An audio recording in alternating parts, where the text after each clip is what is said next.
Time for us to start our meeting. Call to order the regular meeting of the New Orleans Municipal Yacht Harbor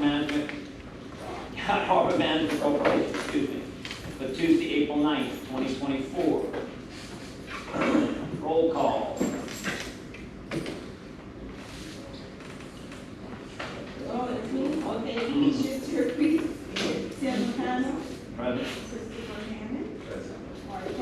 Present.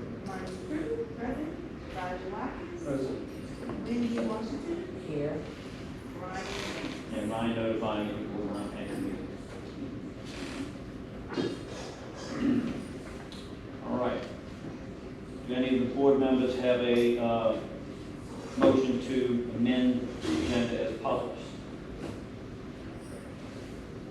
Hearing none, I'd like a motion to accept the agenda as published. So moved. Second. Discussion. All those in favor? Aye. Any opposed? All right, this agenda is adopted. All right, first item is to approve the February minutes were not ready for the last meeting. So have a motion to approve those minutes as published. I think we sent everyone an email. And motion by Heck. Second. Any discussion? All those in favor? Any opposed? Motion passes to accept the February 20th regular meeting minutes. The February 20th Quality of Life meeting minutes. Same thing, that was sent out. Motion to approve. I came to that meeting, I'll make a motion. Approve those. Second. Second by Roger Watkins. Discussion. All those in favor? Any opposed? All right. Motion to approve the March 12th regular board meeting minutes.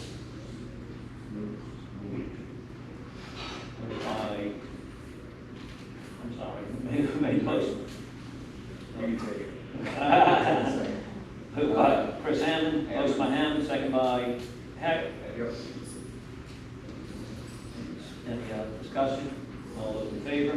Aye. Any opposed? All right, motion passes. All right.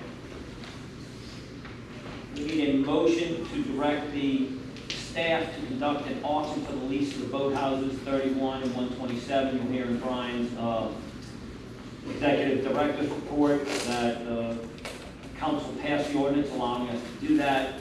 So we want to go ahead and move forward. We've heard till we're tired of it about those properties, and so we'd like to get them moving and get back into commerce. So I'd like a motion to conduct, to have the staff conduct an auction for the lease of those boathouses. Motion by Dr. Criddle, Second. second by Mark Heck. All right, any discussion? Hearing none. Any comment cards? Other than thank you. No. All right. All those in favor? Any opposed? I'm sure about it. It's a motion to direct the staff to conduct an auction for the lease of boathouses 31 and 127 pursuant to applicable laws. Passes unanimously. All right.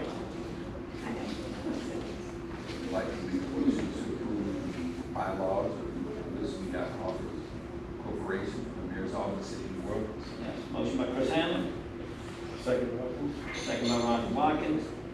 I'll start off with a discussion. I don't know if anything's really necessary except to say that I think everyone did a great job on doing that and getting them put in place. It was passed by the city attorney, and they came back with no recommendations as to what we had proposed. So I feel very good about that. They did add, the only thing they added was in our motion, we say we're going to conduct our meetings in accordance with state law, public meeting, state laws that control public meetings, and they just added, they recommended that we add the statute itself. So we did, but that's not really a change, it's just a technical change that, and on our website, when you see the bylaws, we're going to publish them, there'll be a place, this will be a link. You'll click on it, it'll take you to the statue if you're interested in it. So, thank everyone for their work on that. Any comment cards on that? No. Any board members?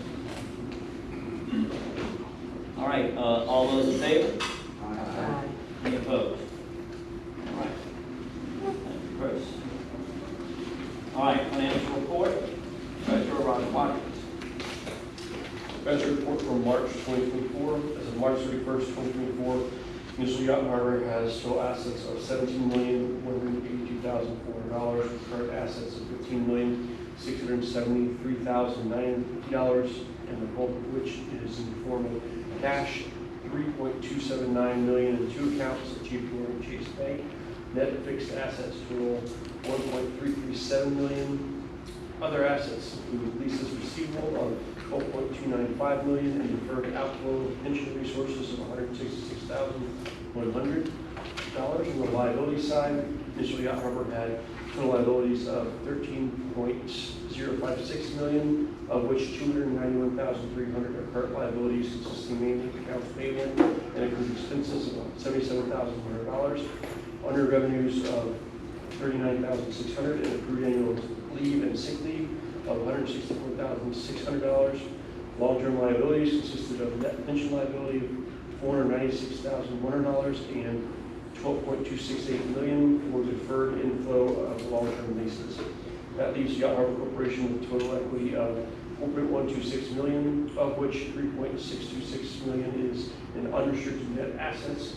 For the month of March, Yacht Harbor had revenues of $182,800, with total expenses of $165,400, which resulted in a net profit of $17,300. Year-to-date revenues are $550,200, with total expenses of $732,400, resulting in a year-to-date loss of $181,200. Civil occupancy remains strong at 94%. I like that we accept the financial report. Second. Motion by Chris Hammond, second by Mark Heck. Any comments from the board? Any comment cards? No. All those in favor? Aye. Any opposed? All right, thank you. Practice report. Ron Whiting, please. Staff hiring, we currently have 2 ground control officers and there's 1 applicant process. This day here, there's no update. Civil boathouses, said a council ordinance was approved, meeting with a real estate attorney to determine the best way to do the auction. The ordinance approved a private auction, so I'm trying to make sure I follow whatever legal requirements involved with that. West End and Breakwater Park, we're continuing site upgrades. The drinking fountains and spigots have all been repaired and are working in the park. This will help us start doing pressure washing. We ordered an enclosed trailer to store gas-powered equipment, which is supposed to be here Thursday. Purchased a generator, and we can actually start cleaning up the pressure-filled park areas. No changing in those initial permit issues. We haven't had any reason to. Parking lot rental process is in place. Entergy is using the yard as a laydown site for some infrastructure improvements under a 6-month contract. And we're continuing to do what we can to identify and have the trailers that are in there that we don't need to remove. Wi-Fi contractor is still working through engineering with engineers. No update on the inequality of life requests from last time. Parking lot point improvements, the striping that we talked about on the east side. Contractor quote has been approved and they're selected, so they're just working their schedule. And then West End development expenses. The current development expenses are $32,818. And on that note, the state bill sponsored by Stephanie Hilferty passed the House, State House, and go to the Senate. That will allow state to lease property to either the city of New Orleans or the public benefit corporation, which would allow us to sublease it as an entire parcel, which is required really. HRNA is still meeting with political stakeholders, currently hopefully in session, that's why, and they are reaching out to developers to just get a feel of the current climate for the market. So we're going to see what they say after that. Please. So, Brian, I just want to clarify, people may have questions. The bill, the land that we talk about that's in Jefferson Parish, the development area, part of it's in Jefferson Parish, the state owns that land, just like they own this land. They do not have a lease with Jefferson Parish for that. We're looking to work with the state to lease that land on the state. I mean, it doesn't preclude anything, Jefferson Parish isn't like they're opposed to it, it just cuts out them having to have a lease, and then Jefferson Parish will still have revenue because it's in Jefferson Parish. But it lets us lease directly from the state that piece of property, anything that may happen. That revenue would be sales tax revenue? Sales tax revenue, right. And so the city and Jefferson Parish have been in negotiations, and I don't know the details of it, but there's no controversy, my understanding from both sides, that have an agreement on if we ever develop something there with their tax split, that that'll have to be confected into a legal agreement eventually. Board, any questions? Director of the board. You mentioned about reaching out to the state about leasing that land. Is that? No, I'm sorry. Stephanie Hilford, Representative Stephanie Hilford, passed a bill in the House, so let's go to the Senate, that will allow us to lease directly with the state. The city of New Orleans, or Doc Harbor, as their city representative, to be able to lease that piece of land that they need to develop from the state. Will we have to negotiate and pay a fee, or is it just kind of? It's probably more formal. We lease all this land that we currently manage from the state for $1 or something. I mean, there would be some negotiation. Stone Pigment recently did a similar agreement for Jefferson Parish, leasing the Bucktown area that they own. So they come up with a piece of, usually, at least in that one, it was a portion of the rents that it would be negotiated, whatever, something probably similar to that.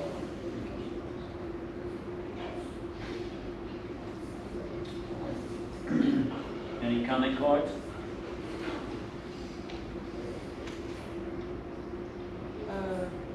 Rick, you had something? No, just at the end of it. Okay. It's nothing to do with it. None? All right, Rules and Standards Committee did not meet, we did not have any items.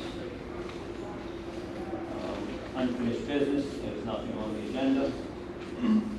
Economic Development did not meet, Brian gave the update.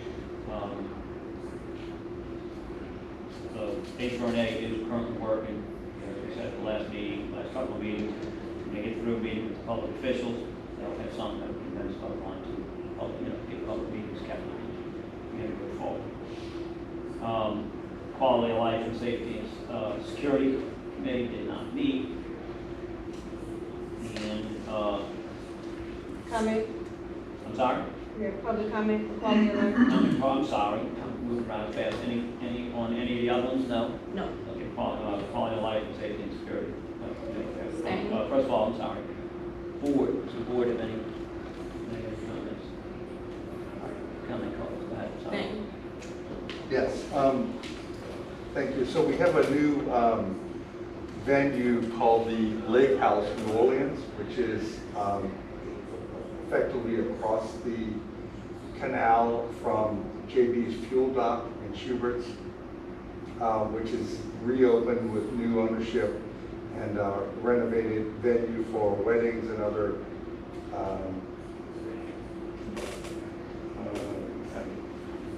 event spaces. Their first event was held on Sunday evening, and amplified music was close to twice the volume of the music at the Oyster Felix's next door, which has been a controversial venue as far as the music relative to people in the condos and across West End area. Well, this amplification was probably double. In addition to that, not as much relative to you, but there were portalets, trucks parked on Lakeshore Drive. It's clearly not enough parking, so the parking was into the bike lanes and into the middle of the street. And it was pretty much of a disaster. The volume was so much that everybody at JB's Fuel Dock left.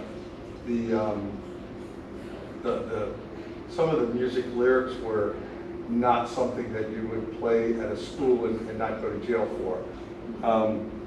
I called them personally. We called 311. But the reason I'm bringing this up here, and I don't believe they actually had their license yet for anything. The reason I'm bringing it up here is because last year when I got more involved with this and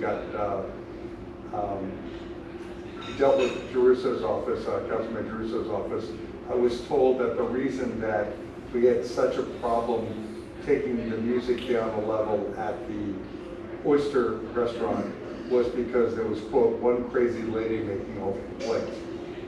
And the crazy lady was actually, pushed by several groups to be the spokesperson. And so everybody thought that she was doing a good thing by sending all the 311 complaints in. But between the 3rd District and the councilman's office, they assumed there was only one person complaining. So, spoken to several stakeholders at Friends of West End, including JB's and boathouses, condos, everything, and it was a total shock for everybody. And I'm going to reach out to Brian with the information, but I think that we should note that we should ask them to be respectful of the laws, and that when they're going to do something that amplifies into West End, including all of our stakeholders and the park, if you had a child in the park, it was not acceptable. So I'm just going to ask y'all to jump in and respond appropriately if something's affecting our jurisdiction, which it does right now. This was the first time they opened. They were fresh. She apologized when I called and said they didn't understand exactly what kind of amplification was going to happen, and they were embarrassed. But we want to get ahead of it to make sure that it doesn't become our weekly event in the property. You know who the owner is of that property? I don't. So it's literally Sunday evening. If you're familiar with the Well, boat, I'm asking because you said I don't know.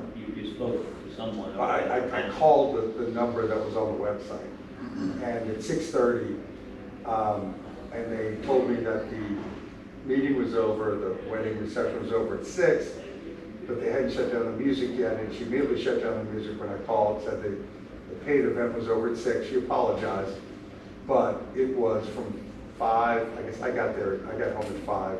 I live across the canal, but normally I can't hear the music that is in question at the Oyster restaurant.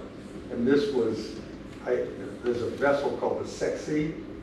When it comes with the amplified music down the canal, when it hits a certain point in the canal, the dog starts barking, and I know we walk outside and I wave to them, and it's a whatever. But I assumed the boat was out there, but it didn't stop. So for after about a half an hour, I went out, and it was coming from this venue. So it's much louder than any we've ever heard. I talked to Schubert's and JB's, and they said all their clientele left because they could not hear their own music, and it was just a whole new standard that we have to deal with. So I just want to get ahead of it, and I want to do it in a polite way, and I would like you guys to reach out saying, hey, we want to be neighbors, good neighbors, but we need to do it within the law. So that's my hope. We shut the webs down again on Thursday. Here we go. My question is, I heard you say two things, and I just want to be clear. You said that it was the lyrics and the actual sound volume. Well, So, yes. and that's what I just want to make sure, because I mean, constantly fighting on what is appropriate and not appropriate with music.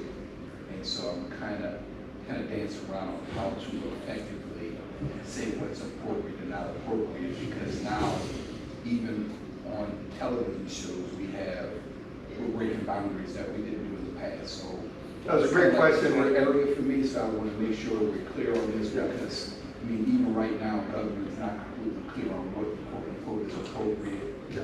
And so, I agree. That's why my goal in Friends of West End is going to focus on the volume, because that's not controversial. It's a deal, but the WAP piece and other sound, other language that went with that and then the DJ jumped in and amplified slowed it down to the point where it was like, it was inappropriate by any standard. It certainly wouldn't be allowed on television. What challenge you want? But I agree that we ought to focus on the volume, because if the volume's low enough, it's not amplified, they can say whatever they want. So I think that's where we ought to focus. I don't disagree with you there. And that argument will never win, because it'll all be an ongoing piece. But the volume is a metric we can measure. It sounds like there's a tenant, and there might be a clear venue to approach the ownership of the place. We're going to reach out, and I think it was out of control. It was the first party of the new deal. But you also said they don't have their license yet, so you can do that? I was told by 3 people that they had reached out to other places saying, we don't have our license yet, we're hoping to do this somewhere else. Whether they got it the day before or not, I don't know. But that's a question that we just like to make sure they're going to be good neighbors. So let's focus on that. And was a great co-living reception? Yeah. Yeah, I didn't feel card out, I know you've been joking, but I will tell you this, the last tenant that was there, which was several years ago, was doing the same thing, the weddings, but they were going to midnight. We got it shut down because it's an event venue, and each event gets its separate permit. So what happened is and I talked to the guy maybe 8 or 10 times, and he used foul language to me on the phone. So I went to the license committee, whatever it It's the is. city, safety and permits. Safety and permits, It's a lot, and they quit you're issuing gonna move permits. forward, you know the rules here, right? Yeah. I'm not shut you down, but I don't wanna start drifting away. Well, I thought it would help your So, I appreciate it. cause. Anybody has a question, except for ask, I don't wanna ask. All right, any other, comment cards from anyone? Rick, you have a comment for it, but there's no. Yeah, well, it's a subject that's not talked. You all don't know me, except that I'm allowed now here at meetings. But for the last 40 years, I've been a corrosion consultant, heavy industry all over the world. And 2 things we need to be aware of right now, because I'm working with the Army Corps on this, is that the salinity in the lake has dropped, and it's moved into an environment that is promoting what we call MIC, which is micro-induced biological corrosion. The pumps at London Street, y'all may have seen them in the news, that they shut them down last year because they blamed the contractor for not putting in the zinc anodes and whatnot. And when we looked at the pictures, it wasn't that. They were having a MIC problem in those pumps. That MIC problem is going to affect any steel or metal that's in the lake water right now. It hasn't gotten bad yet, but if it does, it's going to start. MIC,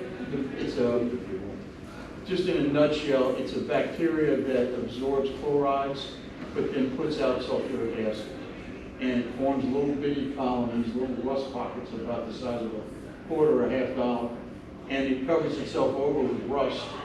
It's anaerobic, so it cuts off the air, and when it does, it grows faster. And on the surface, it just looks like a little rust nodule.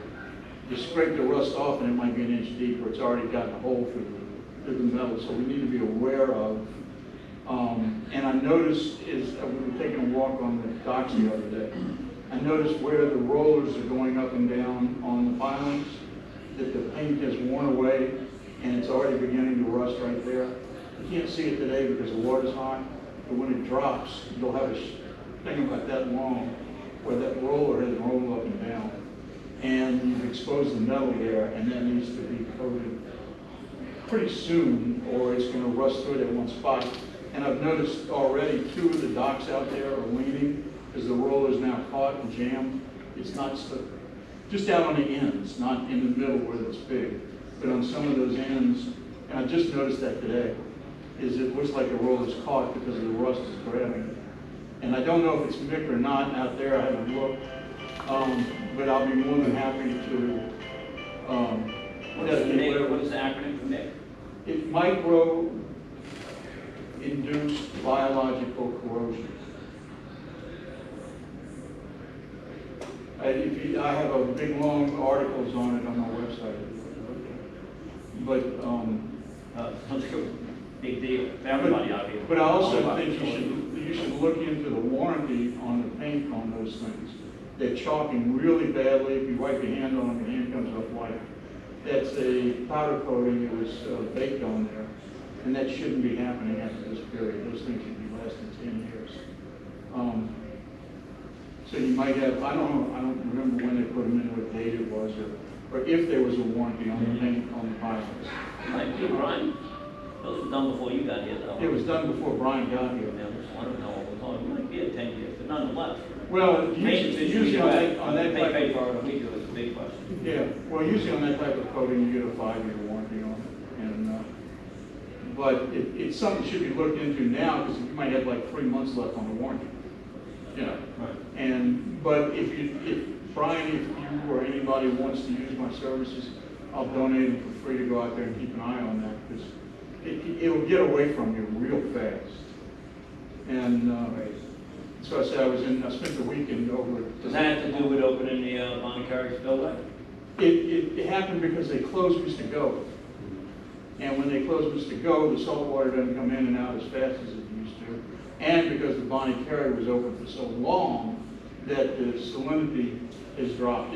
This bacteria it was too salty for it to grow in it before, but it has moved now into that environment where it can grow. It's kind of a small band, and so most people don't recognize it. It's just some specialty that we do. My company does, and so and I thought, ooh, it's happening at the core facilities. It's going to happen. Think of all the infrastructure across the Right. entire region. Yeah. So it's something. It's easy. It's easy to take care of if you get ahead of it. But you need to get ahead of Right. it. So we've been in touch with manufacturer that recently for another issue, so. But if you want me to, Brian, I'll be glad to walk with you. Okay, And we'll take a look board at it. members, any questions? I'm going to ask about a long-term memory for what's happening. I know the impact, and we can check to see if there's a warranty, but is there something that you can do to either prevent or Yes. lessen the? Yes. The paint that's on there now will not protect against it, but you don't need to go the whole length of the pilot. Just in that splash zone area, you can. Well, regular tide. Yeah, and maybe a foot below it, but they make, well, I make, but there are other companies that make them. I represent, I don't make them. They make a ceramic filled type epoxy materials that will withstand the chemicals.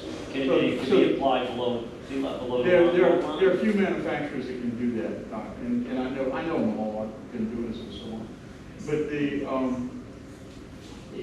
the mick will come back and land on top of that coating, but it won't eat through it, so that it doesn't do any harm. So that's what we're looking at the pumps, at the pumping stations, all of the flood control pumps on the lake. I mean, yeah, they're looking at big time problems on there. Any other questions? That's it. Thanks, Greg, I appreciate that. Sure, oh, sure. Input, the heads up, for sure. Any other comment cards? That's it.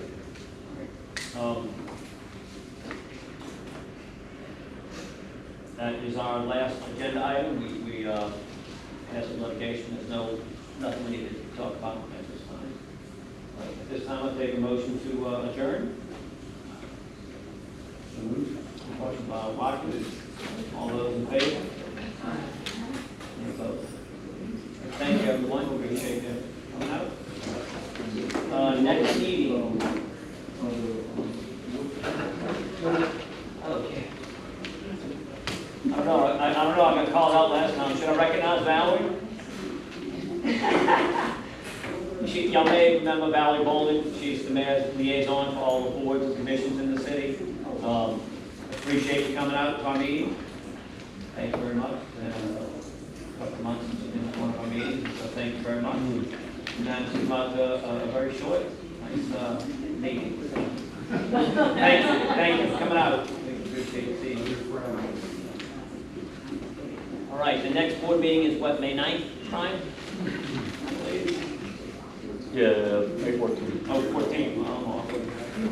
All right, next board meeting, everyone, is May 14th.